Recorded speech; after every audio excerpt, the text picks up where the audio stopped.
Let's go ahead and get into this story here about people leaving Boston. Now, you guys know I've talked about this on the show multiple times, and I've told you that the rent is too damn high.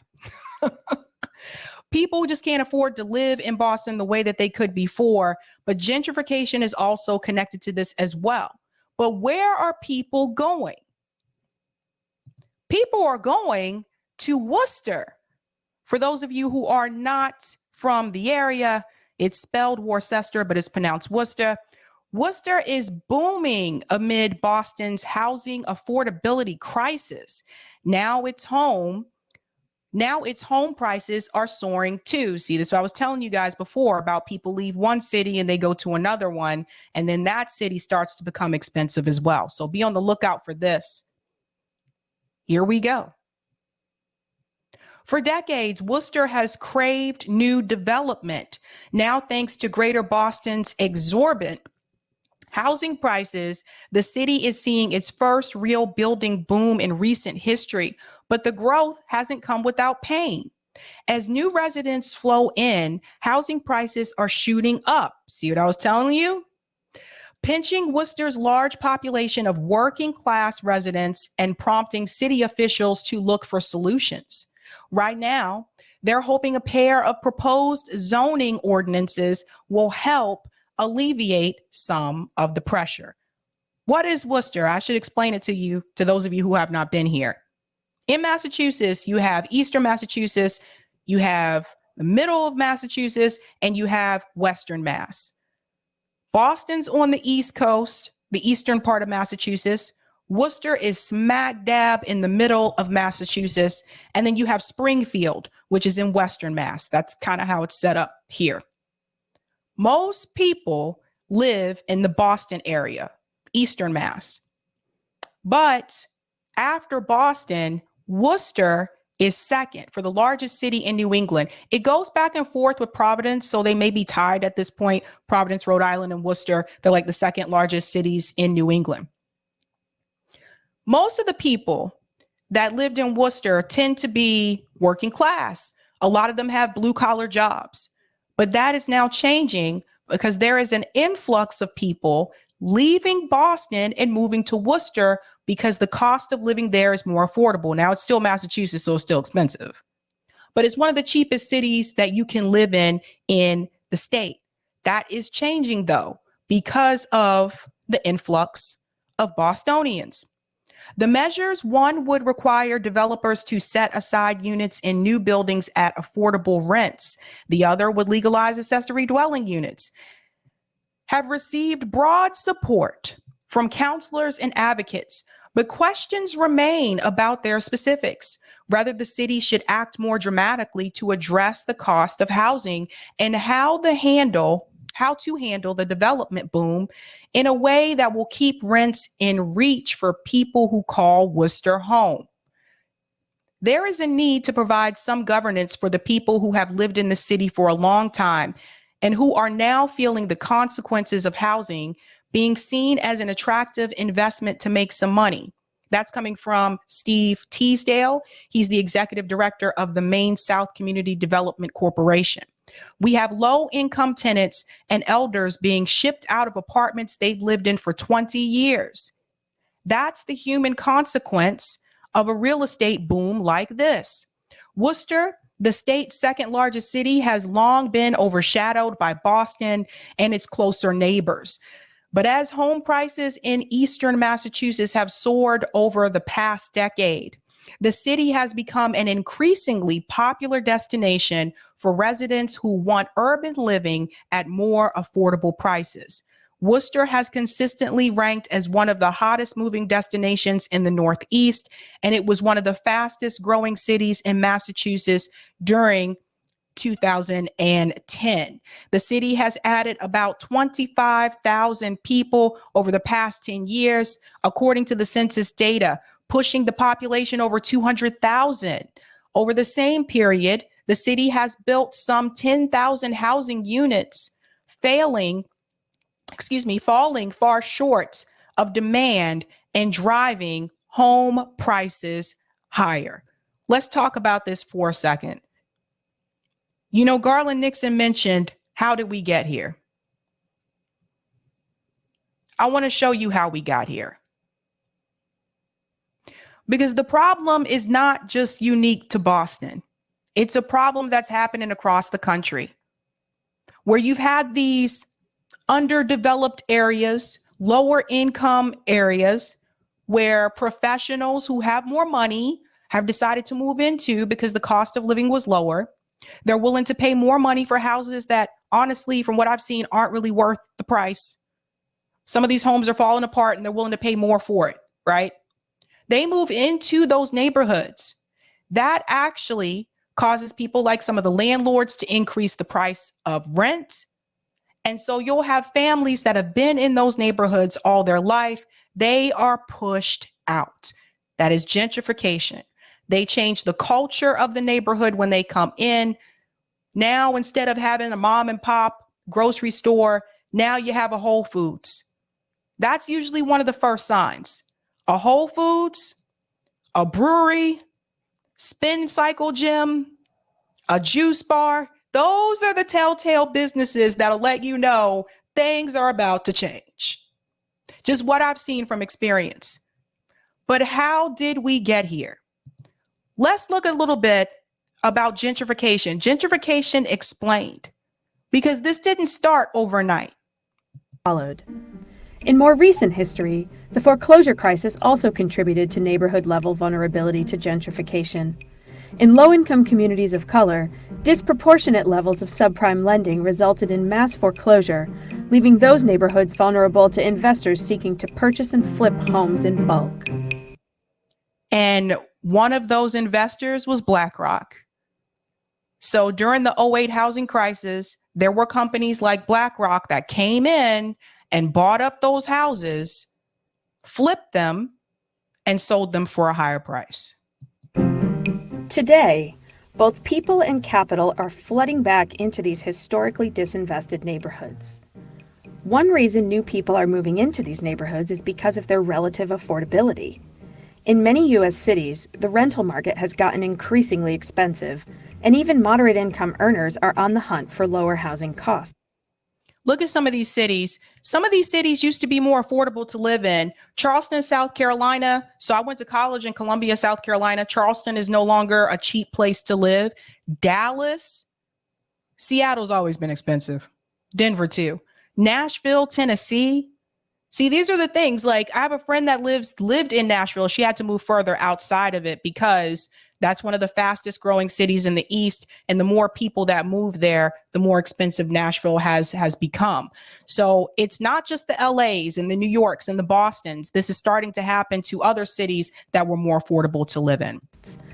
This means that in some places, they are looking in historically disinvested communities, often the same neighborhoods previous generations left behind during the days of white flight.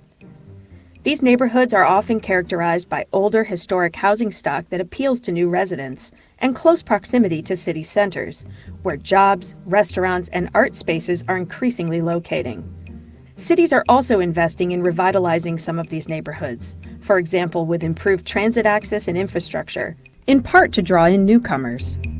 On the ground, gentrification may look like real estate speculation, with investors flipping properties for large profits, as well as high-end development, and landlords looking for higher-paying tenants.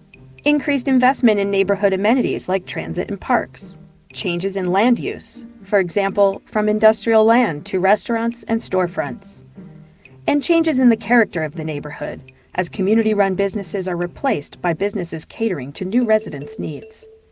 While increased investment in an area can be positive, gentrification is often associated with displacement, which means that in some of these communities, longtime residents are not able to stay to benefit from new investments in housing, healthy food access, or transit infrastructure. Healthy food access is key.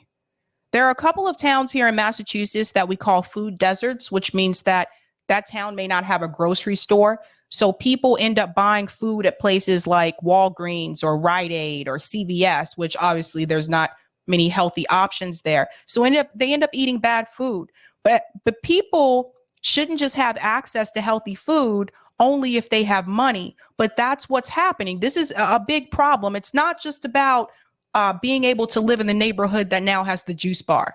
It's about being able to afford to live in the neighborhood that you grew up in that now also has a Whole Foods, which has healthier food and healthier options that you can't afford to get. So they bring in all these different amenities to the neighborhood, but then the people who grew up there can't stay there to benefit from it. Instead, lower income families, often families of color, may find themselves facing rent increases, evictions, or other displacement pressures, and left with no other choice but to move to suburban or even exurban areas, far away from their jobs and the businesses and service providers they know. This can mean more time commuting, less time spent at home, and increased isolation, depression, and stress levels. Increased stress. Poverty is stressful. It is stressful being poor. So now you have a longer commute. You had to leave the home that you knew, the community that you knew. Very stressful experience. For children, displacement can disrupt educational pathways and generate negative health impacts. Even for longtime residents who are able to stay in newly gentrifying areas, changes in the makeup and character of a neighborhood can lead to a reduced sense of belonging or feeling out of place in one's own home. For example, unique cultural vibrancy can be lost as places of worship see their congregants displaced to faraway cities and towns.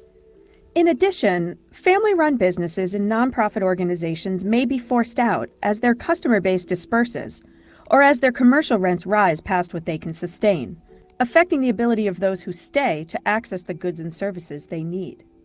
There might also be changes in neighborhood norms and policing. For example, an increased police presence in order for new residents to feel safe. That's right. That's another big kicker there. That's another one. So now it's like the people who grew up in the neighborhood are now they're suspicious by the cops. There was a show I watched that covered that too, where She's Gotta Have It. It's a show on Netflix, and it talks about one of the neighborhoods in Brooklyn that was slowly being gentrified at that point in time. I think it was Fort Greene neighborhood in Brooklyn that was slowly being gentrified. And the people who moved in started to complain about the people who were their next door neighbors that grew up in the neighborhood. They were calling the police on the people from the community. So when they moved into the community, they wanted the community to completely change, not thinking about the fact that they invaded their space. But this is what happens. Going to play a little bit more of this and we'll move on. On the whole, we cannot ignore that the adverse impacts of gentrification, ranging from individual health effects to the suburbanization of poverty, are only the most recent wave in a pattern of urban restructuring that has been imposed upon and negatively affected low-income and communities of color over generations. Public, private, and nonprofit sector leaders have the opportunity to implement strategies that give longtime residents a chance to benefit from increased investment in their communities and even be part of driving how some of the changes in their neighborhoods take place. In order to invest in communities without displacement, policies, programs, and financing tools are needed to protect renters from formal and informal displacement pressures. You have to find a way, and by you, I mean the city, because I'm not going to play the whole part of this, but there is a piece that I really think is important to mention. These city leaders, they have to stop allowing these investors, these companies like BlackRock, Vanguard, from coming in and buying up properties in the neighborhood. As long as that continues, we're still going to have this problem with gentrification. So that's another reason why the rent goes up. Even if you don't have wealthy people moving to the neighborhood, as long as you have those investors buying up those properties, and sometimes they'll tell you that, oh yeah, they're going to bring in more affordable housing to the neighborhood. This is something we heard a lot in Boston, more affordable housing into the neighborhood. Then we turn around and it's another condo, another luxury condo. What happened to the affordable housing? And is the affordable housing actually really affordable? Because you have to meet a certain income bracket even to qualify. And that also includes the fact that some of these apartments that are affordable housing are like $4,000 a month. How is that affordable, especially for someone who is working class? But you know who allows these things to happen? The city. your mayor, your city councilors, the housing boards. This is why I continue to say this over and over again. It is really important that you know who your city councilors are. It's important that you know who your mayor is. Some people don't know. And I say this because I've heard this multiple times. You need to know who these people are. Like, it's just very important for people to know, because eventually what is going to happen is that all of these cities are just going to be a playground for people who are rich, and all the people who are working class that own the mom and pop shops that you love to go to, that make those street tacos that you love to chomp on so much. Those people are going to be pushed out, and they won't be able to afford to keep their mom and pop store or restaurant because the property rates go up as well on the business. So they have to pay more when it comes to property insurance. I've seen it happen. I've been here for a little over 11 years now in the Boston area, and I've watched one after one mom and pop place close. Why did it close? We couldn't afford the rent on the property anymore. I don't want to walk down a block and just see a bunch of Whole Foods. I don't want to walk down a block and just see a bunch of Starbucks. We got plenty of those. When you start to take away the small businesses and you bring in the corporate businesses, the chains, it takes away from the character of the neighborhood, and you have now just become a gentrified community. Just something to think about.